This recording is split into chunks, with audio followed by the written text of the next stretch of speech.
कि एक शख्स जो है वो एक औरत पर आशिक हो गया। वो औरत शादीशुदा भी थी। उसने उस औरत को एक चिट्ठी लिखी और पैगाम दिया कि मेरा दिल तुम पर आ गया है। बुरा इरादा था उसका। अब चूंकि औरत बड़ी समझदार थी और उसका जो शौहर था ना वो मस्जिद का इमाम था, परहेजगार भी था, समझदार भी था।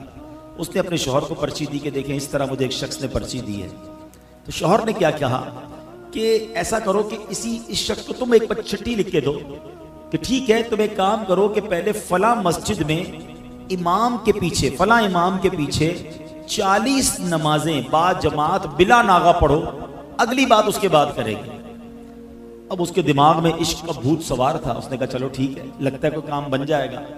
वो 40 नमाजों तक, 40 दिन तक, बल्कि 40 दिन तक 5 नमाजें वो बिला नागा उस मस्जिद में जाता और इमाम साहब के पीछे अदा करता। पढ़ता रहा, पढ़ता रहा, पढ़ता रहा, दिल पर असर होता रहा। सुभान रब्बियल आला, सुभान रब्बियल अज़ीम, अल्लाहु अकबर, हैं अल्लाह की बारगाह में दुआएं करता रहा, नमाजें पढ़ता रहा।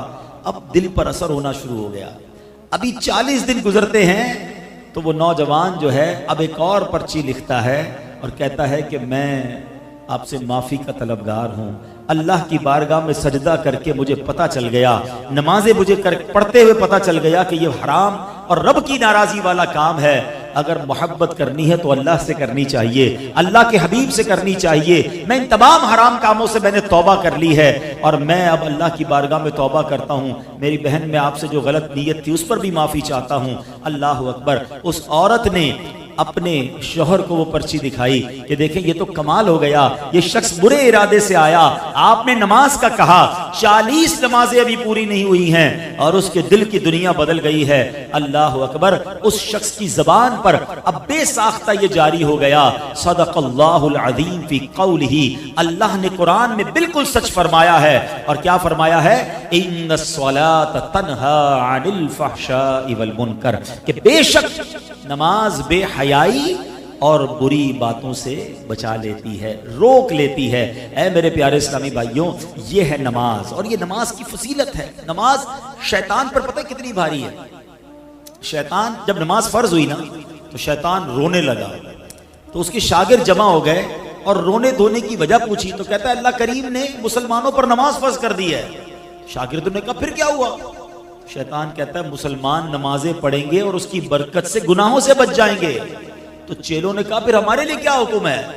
जवाब दिया जब कोई नमाज के लिए खड़ा हो तो उसको एक कहे कि दाईं देख, एक कहे बाएं देख, और उसको उलझा डालो, कंफ्यूज कर दो, ताकि उसका दिल जो है वो नमाज में ना लगे।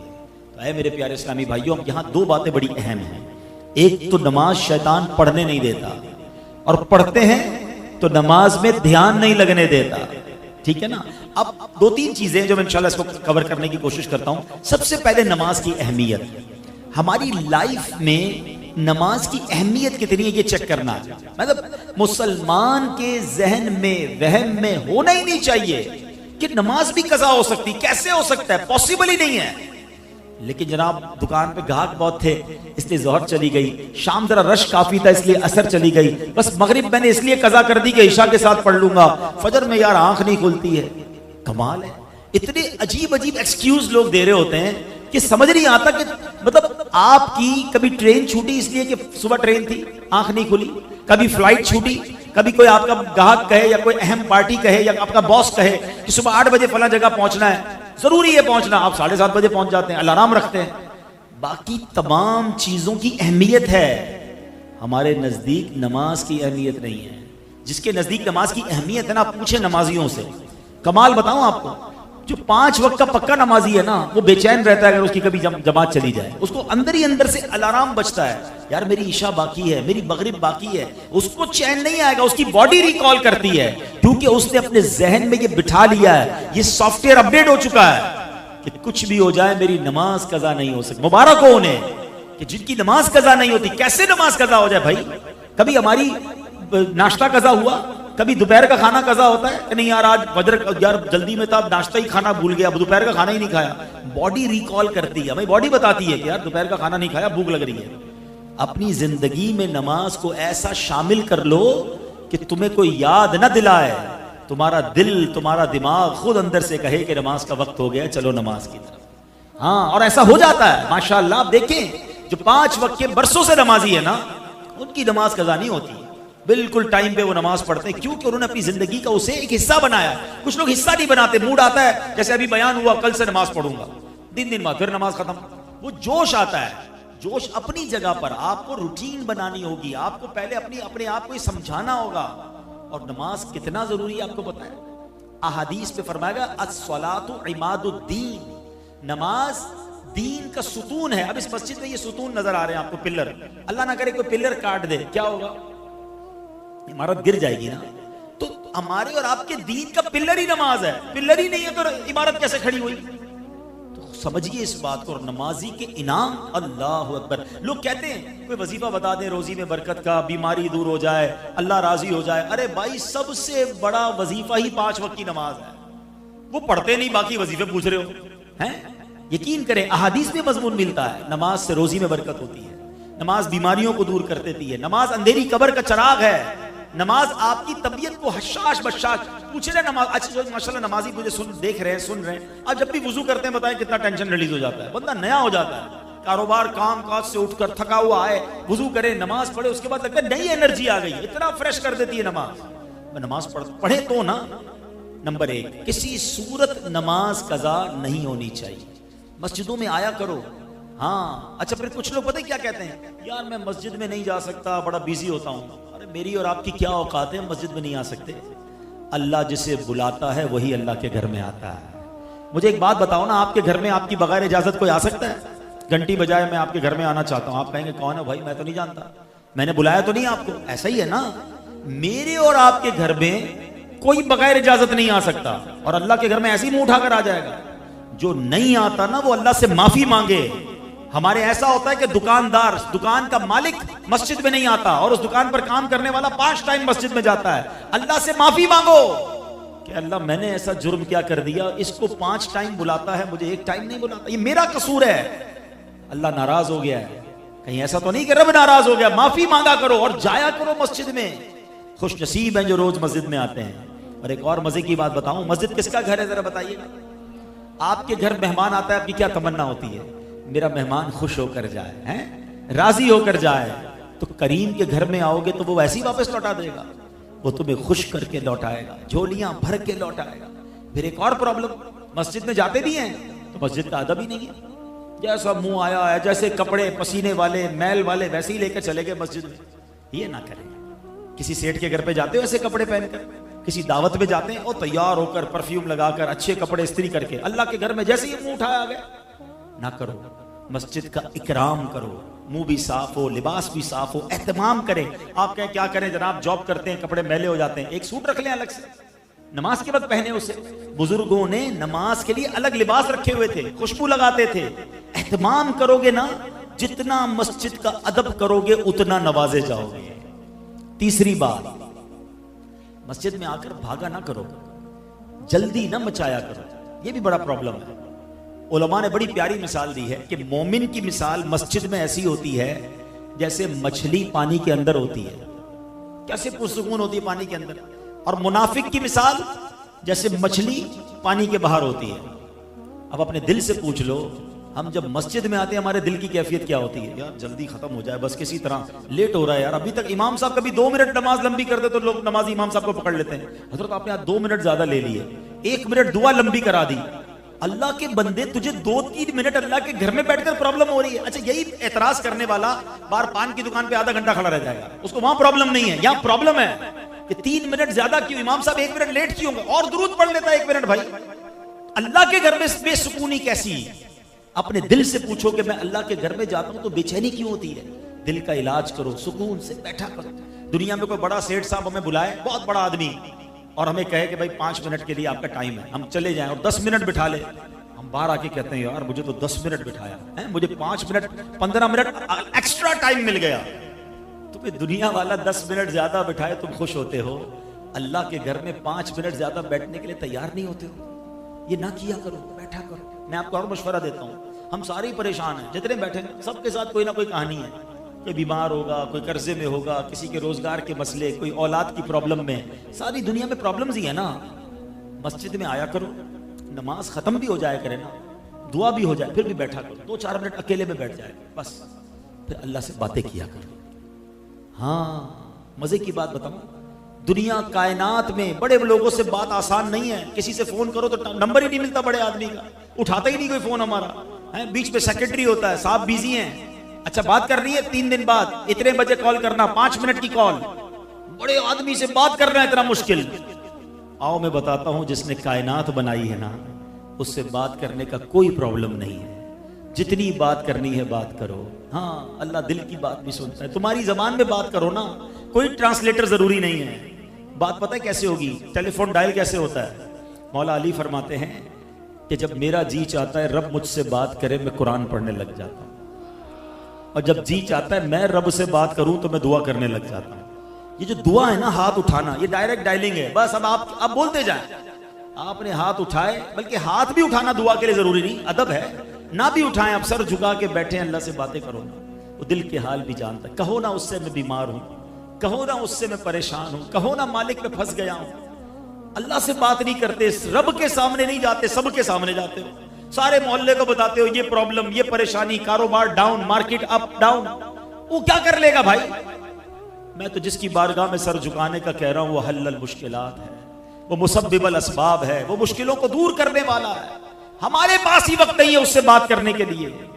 नमाज पढ़ा करो, मस्जिदों में आया करो, वक्त बिताया करो, अल्लाह से बातें किया करो, फिर देखो वो करीम कैसे तुम्हारी मुश्किल दूर करता है। मुझे एक बात बताए ना, जब भी मैं और आप अपनी माँ के पास गए किसी तकलीफ की वजह से, माँ ने क्या किया था? सीने लगाया था ना, दुआएं दी थी ना, झटका तो नहीं था। तो माँ जब इतना प्यार करती है, हम तकलीफ में जाएं तो वो तो कई माओं से ज्यादा प्यार करने वाला है ना। उसको पुकारो तो सही, उससे मांगो तो सही, हाथ तो उठाओ, दुआ तो करो, सर तो झुकाओ। नमाज़ें कज़ा करने वाला, मस्जिद से दूर भागने वाला कैसे उम्मीद करता है कि अल्लाह मेरी दुआ कबूल फरमाएगा और मुझ पर मुश्किलें आसान फरमाएगा? हम खुद ही रब से भागे हुए। तो नमाज से दोस्ती, मस्जिद से दोस्ती थाम लो, किसी सूरत नमाज कज़ा ना हो। अच्छा, मैंने एक तरफ तो नमाज के फजाइल बयान किए। नमाज पता है कैसे कैसे फजाइल है? नमाज के बारे में मेरे आका ने फरमाया, जुइलत कुर्रतु ऐनी फिस्सलाह, नमाज में मेरी आंखों की ठंडक है। हम कहते हैं गुलामी रसूल में मौत भी कबूल। जिसको मौत कबूल है उसको नमाज कबूल क्यों नहीं है? पहले तो नमाज है ना, मौत की बारी तो बाद में आएगी। खाली नारे लगाने आते हैं। और फिर सुनो, सबसे बड़ा इनाम पता है नमाजी को क्या मिलेगा? कि बरोज़े कयामत उसको अल्लाह करीम का दीदार नसीब हो, रब का दीदार। आ रहा है ना, मेराज का महीना है ना, 27 रजब को सब फिर सुनेंगे इंशाअल्लाह आका की मेराज के वाकया। तो आका को तो मेराज नसीब हुई, हम गुनाहगारों के लिए भी चांस है कि जो नमाजी होगा अल्लाह करीम कयामत के बाद जन्नत में उसको अपना दीदार अता फरमाएगा। अब आपकी मर्जी है, अल्लाह का दीदार करना है तो नमाजें पढ़ो। अच्छा, लेकिन ऐसा नहीं कि नमाज ऑप्शनल है, पढ़ ली तो पढ़ ली, नहीं पढ़ी तो कोई मसला नहीं। नहीं जनाब, सबसे बड़ा गुनाह, बड़े से बड़े गुनाहों की जब भी लिस्ट आप देखेंगे ना, कबीरा गुनाहों की लिस्ट, उसमें नमाज ना पढ़ना शामिल होता है। कि कोई शराब पिए, लोग कहते ओहो शराब पीता है, ओहो ये जुआरी है, ये हीरोइनची है, ये फला गलत काम, बदकारी करता है। ठीक है, ये सारे गुनाह हैं, बड़े गुनाह हैं, मगर इन सबसे बड़ा गुनाह बेनमाजी होना। उसको कोई नहीं बोलता भी बेनमाजी है, क्योंकि सारे बेनमाजी है, अक्सर ही बेनमाजी है। ना करो ऐसा, अल्लाह शदीद नाराज होता है जो नमाज नहीं पढ़ता। रिवायतों में आता है कि कोई शख्स एक नमाज जानबूझकर कज़ा कर देना, उसका नाम जहन्नम के उस दरवाजे पर लिख दिया जाता है जिससे वो उसको जहन्नम में दाखिल किया जाएगा। अब आप सोचें, हमें एहसास ही नहीं है नमाज कज़ा हो रही, कोई सर पे बल भी नहीं आता, कोई अफसोस भी नहीं करता कि यार आज मेरी नमाज कज़ा हो गई, टेंशन ही कोई नहीं है। हालांकि ये सख्त गुनाह, रिवायतों में आता है कि अल्लाह करीम जब किसी से नाराज होगा और बेनमाजी कब्र में जाएगा तो उसको कब्र ऐसे दबाएगी, मेरे आका ने उंगलियां मिलाकर फरमाया कि पसलियां टूट फूट कर एक दूसरे में पैवस्त हो जाएंगी, दोनों तरफ की पसलियां आपस में मिल जाएंगी, कब्र ऐसे दबा देगी बेनमाजी। तो खुदा रहा, नमाज किसी सूरत कज़ा नहीं होगी, नियत करें इंशाअल्लाह। अब एक और मसला, नमाज पढ़नी है, मस्जिद में आना है, लेकिन एक और मसला है, कुछ लोग बैठे होंगे जो माशाअल्लाह 5 वक्त के नमाजी होंगे, और मैंने तो कुरान की आयत सुनाई है, इन्नस्सलात तन्हा अनिल फ़हशाइ वल मुनकर, बेशक नमाज बेहयाई और बुरी बातों से रोकती है। वाकया भी बता दिया। हो सकता है आपके जहन में ख्याल है यार नमाज तो मैं भी पढ़ता हूँ, झूठ फिर भी नहीं छूट रहा, फिल्में ड्रामे फिर भी नहीं छूट रहे, गलत काम तो फिर भी हो रहे हैं। अच्छा, किसी और के बारे में भी ख्याल आ रहा होगा, वो भी नमाजी है लेकिन वो भी गलत काम करता है। तो पहले तो एक बात तय कर लें, जो कुरान में लिखा है वो सच और हक है, वो बिल्कुल चेंज नहीं हो सकता। इसका मतलब कुरान ने तो हक फरमाया है। अब दूसरा ऑप्शन क्या हो सकता है कि जो नमाज पढ़ के भी गुनाह से नहीं बच रहा ना, उसकी नमाज ठीक नहीं है, उसका प्रॉब्लम नमाज में है। और जी हां, मेरे आका अलैहिस्सलाम ने फरमाया सबसे बड़ा चोर वो है जो नमाज का चोर है। नमाज में कौन चोरी कर सकता है? फरमाया हदीस पाक का खुलासा है, जो कव्वे की तरह ठोंग मारता है। हमने देखा कुछ लोग नमाज ऐसे पढ़ते हैं, वो सजदे से खड़े नहीं होंगे पूरे, फिर सजदे में चले जाएंगे, रुकू से खड़े नहीं होंगे, फिर सजदे में चले जाएंगे, कव्वे की तरह फरमाया ठोंग मारता है। उनकी नमाज ही ठीक नहीं है, जल्दी जल्दी नमाज पढ़ रहे हैं, न सुकून से रुकू कर रहे हैं, न सुकून से सजदे कर रहे हैं, न प्रॉपर तरीके से नमाज पढ़ रहे हैं। तो ऐसे लोगों की नमाज भी उन पर लानत करती है। हाँ, नमाज में किरात करते हैं ना, तिलावत किस किस को आती है, मखारिज किसके दुरुस्त है, नमाज के पूरे अहकाम है ना। अब जब तक आप कहें मैं नमाज वुजू भी करूं, नमाज भी पढ़ूं और कबूल भी ना हो, ये कैसे हो सकता है? अब साइंस ने हमें बड़ा आसान कर दिया समझाना। पहले हम लोगों को कहते थे, लोगों को समझ नहीं आती थी। अब मिसाल के तौर पे हम हर रोज नमाज में पढ़ते हैं अल्हम्दुलिल्लाह रब्बिल आलमीन, है ना, पढ़ते हैं ना। माना क्या है? तमाम तारीफें अल्लाह ताला के लिए जो आलमीन का रब है, ठीक है ना। लेकिन अगर कोई पढ़े अल्हम्दुलिल्लाह रब्बिल आलमीन, हा और हा में फर्क तो थोड़ा सा ही है, मगर माना क्या बन जाएगा? तमाम शोले और बुराइयां अल्लाह ताला के लिए। अब जिसके तलफ्फुज़ ही ठीक नहीं है, उसकी नमाज का क्या हाल हो रहा होगा? सवाब मिलेगा उसे जो ये कहेगा कुल हुवल्लाहु अहद, कहो कि अल्लाह एक है। कोई कहे कुल हुवल्लाहु अहद, हा की जगह हा पढ़ दे, माना बन जाएगा बुज़दिल है। अब बताओ क्या माना बनेगा? नमाज में क्या फायदा होगा? नमाजें पढ़ी जाओ, सर्दी में वुजू भी कर रहा है बेचारा, नमाज भी पढ़ रहा है, मगर ना मखारिज ठीक है, ना सजदा ठीक है, ना कहीं नमाज सीखी है। तो नमाज कैसे बेहयाई और बुराई से रोकेगी? सीखी कहाँ है नमाज? आप यहाँ मार्केट में काम करते हैं, आपने काम सीखा है, किसी कारीगर के साथ बैठकर आपने कढ़ाई सीखी होगी, सिलाई सीखी होगी, किसी उस्ताद से शागिर्दी इख्तियार करके काम सीखा। नमाज किधर से सीखी मुझे बता दें। क्यों यार, वो अब्बू जैसे पढ़ते थे वैसे हम पढ़ते थे, मोहल्ले में लोग वुजू करते हुए देखा, वैसे ही वुजू करना शुरू कर दिया। ऐसे तो नहीं होता ना। अच्छा, फिर जब ऐसी बात हम करते हैं ना कि यार तलफ्फुज़ की गलती या नमाज के फराइज वाजिबात की गलती नमाज फासिद कर देती है, तो शैतान भी तो है ना। तो शैतान कान में आवाज डालता है, यार ऐसा थोड़ी होता है, अल्लाह माफ करने वाला है, थोड़ा बहुत तो चलता है।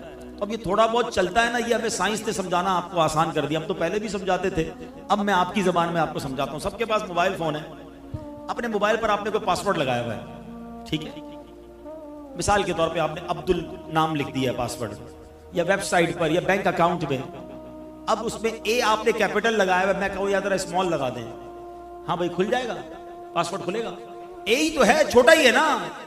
आप कहेंगे नहीं भाई, अच्छा चले दो अल्फाज के बाद एक नुक्ता लगा दे बीच में, अब खुल जाएगा पासवर्ड? अब भी नहीं खुलेगा, सिर्फ नुक्ता है यार, नहीं।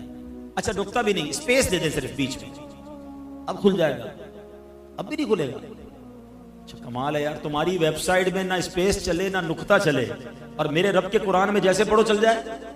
वहां समझ आ रही है सारी बातें कि भाई जैसा पासवर्ड है वैसा ही लगाना होगा, और नमाज अपनी मर्जी की पढ़ो और क्या अल्लाह कबूल कर लेगा। ऐसा ना करो।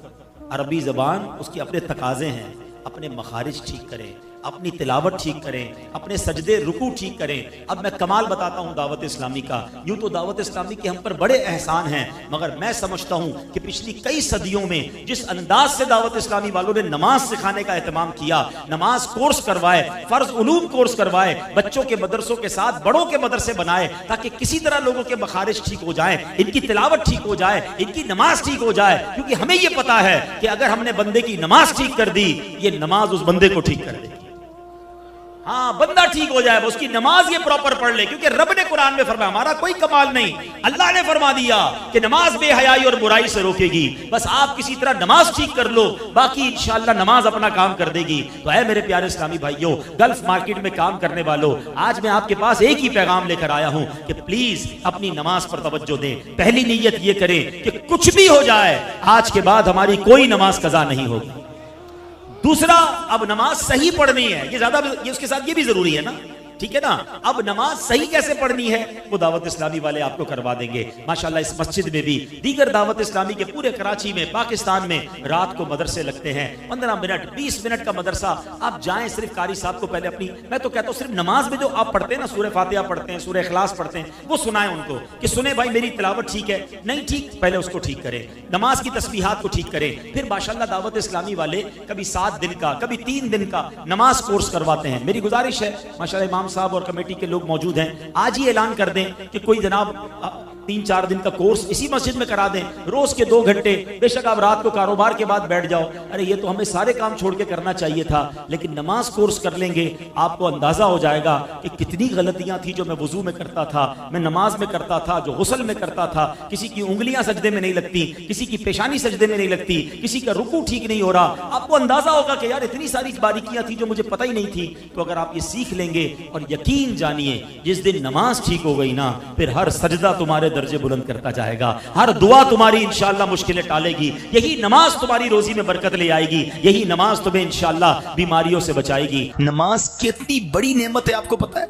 जितने अहकाम, रोजा, ज़कात, हज, इस्लामी अहकाम जिब्रील अमीन आका की बारगाह में जमीन पर लेकर हाजिर होते थे, मगर नमाज की अहमियत समझो कि महबूब को ला मकाम पर बुलाकर अता फरमाया गया है, सिदरतुल मुंतहा और उससे आगे बुलाकर दिया गया है। सोचो नमाज की अहमियत क्या है। और सुभान अल्लाह, सुनो कि जो नमाज है ना, वो नमाज मोमिन की मेराज है।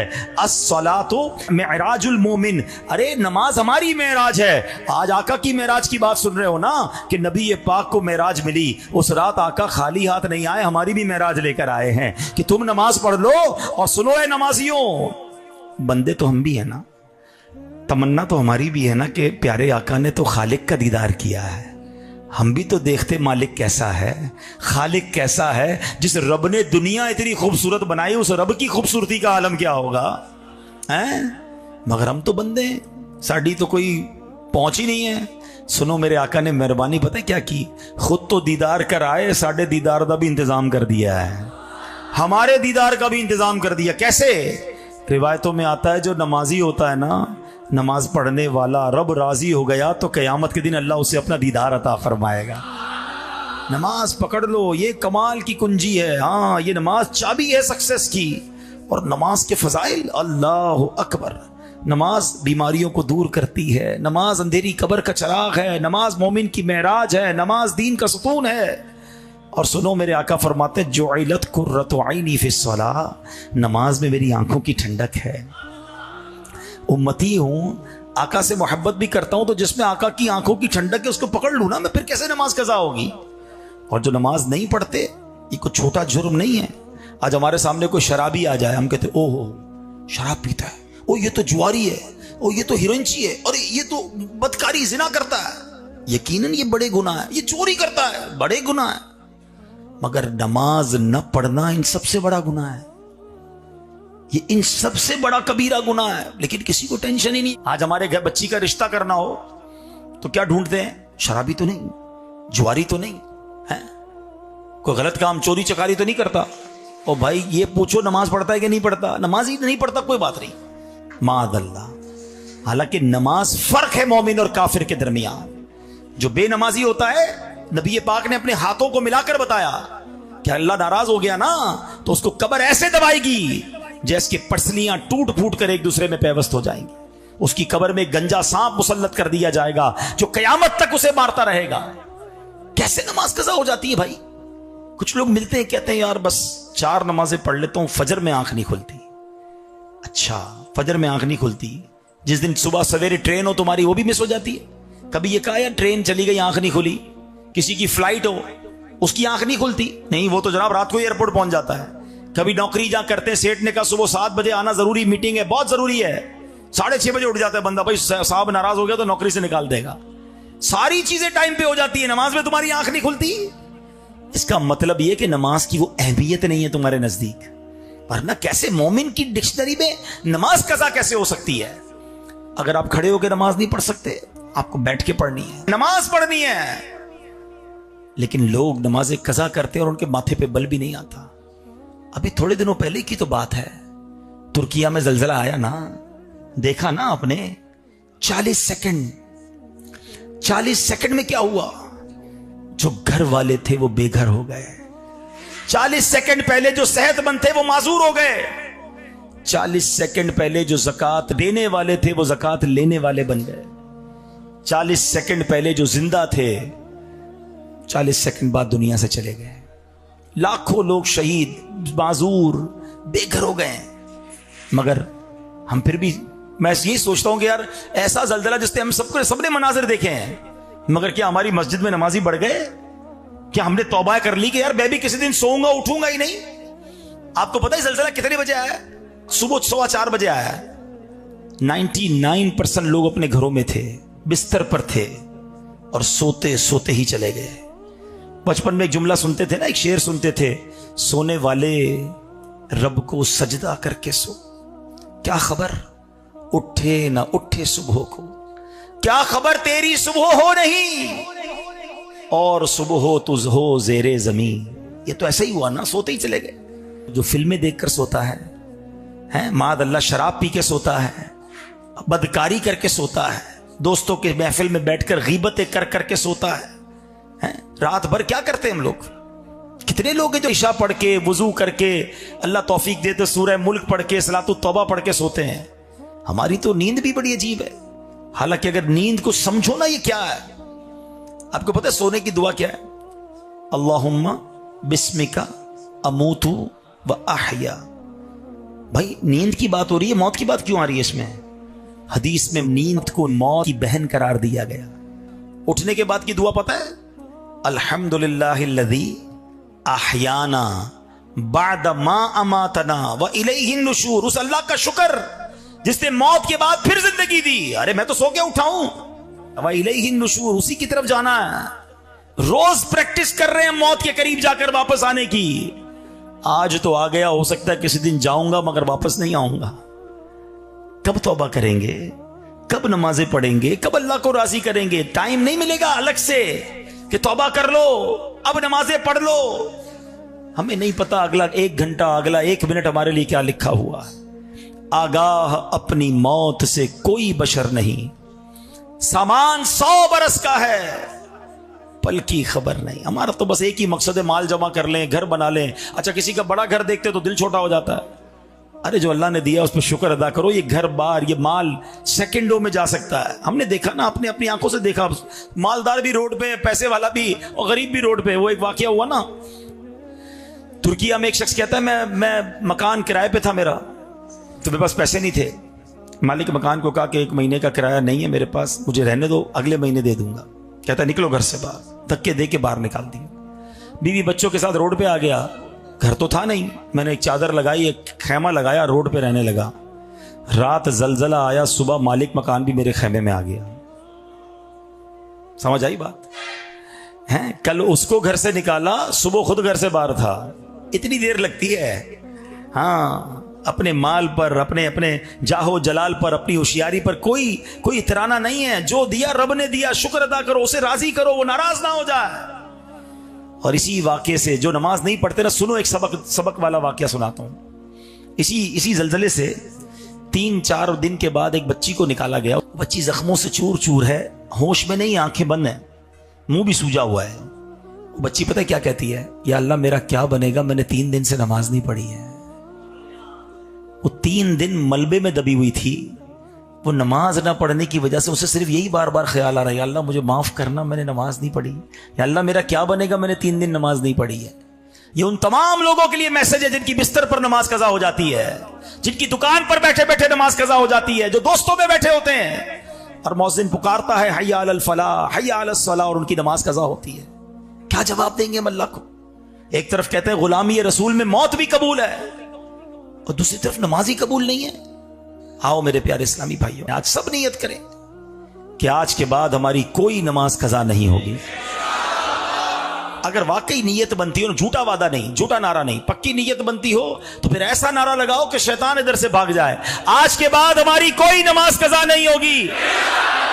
आज के बाद फिल्में ड्रामे नहीं देखेंगे, गाने बाजे नहीं सुनेंगे, हराम रोजी के करीब नहीं जाएंगे।